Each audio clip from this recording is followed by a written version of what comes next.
I came up through a career in IT. I eventually became his chief technology officer at the David Allen Company in my native California.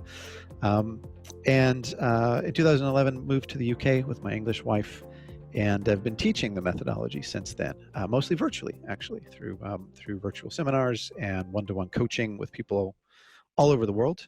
And maybe most importantly, about half of my working life, I've been working from home. Most people think of balance this way, kind of a binary state, right? Two things, and most people say to me, I want work-life balance. I want those two elements to be in balance. And almost as though you're like reconciling, or dealing with a ledger, right? That the debits and credits all kind of match. In reality, I think of balance a lot more kind of in this way, a dynamic state, right?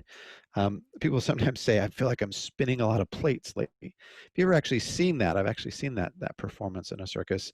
The person spinning those plates, what are they doing? Well, they're watching for the ones that are starting to wobble. They're looking for the wobble. And what are they doing? They're applying energy. They're applying rotational energy. They're keeping those spinning so that all of those things can stay balanced all at the same time. So in a way, creating balance in your life isn't just about kind of reconciling and evening out two states. When I think of balance more this way. So this for me is all the things I really need to balance in my life. And as you can see, life and work are just two nodes from which an awful lot of other stuff branches out. Things like my health, things like my finance, my colleagues and clients, my interest in computer programming, ongoing education and virtual delivery. Pick something. It's a lot, and it's all kind of there, at least as a sample for you guys to see. This is something we call in the GTD model the areas of focus. So when we think of perspective, we think of it at different horizons. And one of the big things GTD does is it helps you dig out from under your inbox and from being buried in so many inputs. And largely we do that by thinking about outcomes and next actions. And those are the two kind of foundational first levels of these horizons of focus. But up from there is a level that is about the ongoing. It's about the stuff that doesn't really end unless your life circumstances change. It's about being a parent. It's about having a sales responsibility. For every single one of us, we have an area of focus called health.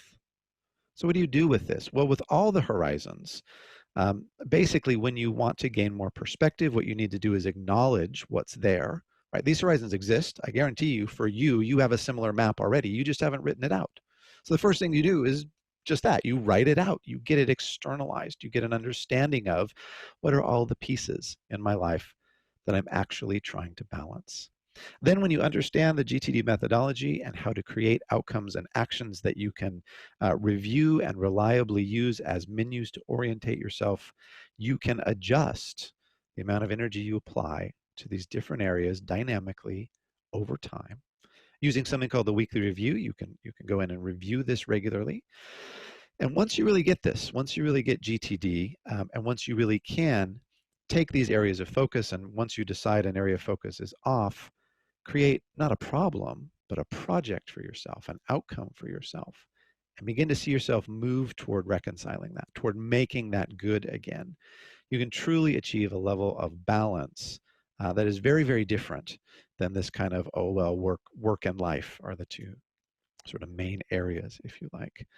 So this is the actual dynamic state that most people need to manage in their work and life. Simply being aware of this, simply creating an areas of focus map for yourself can be incredibly powerful. Then looking at it simply once a week and just saying, all right, well, what areas are kind of off and what do I want to do about it? Takes you out of the kind of victim role. It really does. You say, well, look, I have some energy and this is the area that's most off kilter. And I need to spend what time and energy I have here. So it's empowering. It's a positive focus, and it takes away a lot of the guilt over time, right? So many of us, our home office and our office and everything is just sort of collapsed into one big mush pile of I just got to do it all now, all the time, and frankly, that's exhausting and impossible. So what you really need to do is sift out and sort out. Actually, know what are the areas, and how do I start to give appropriate attention to these different areas.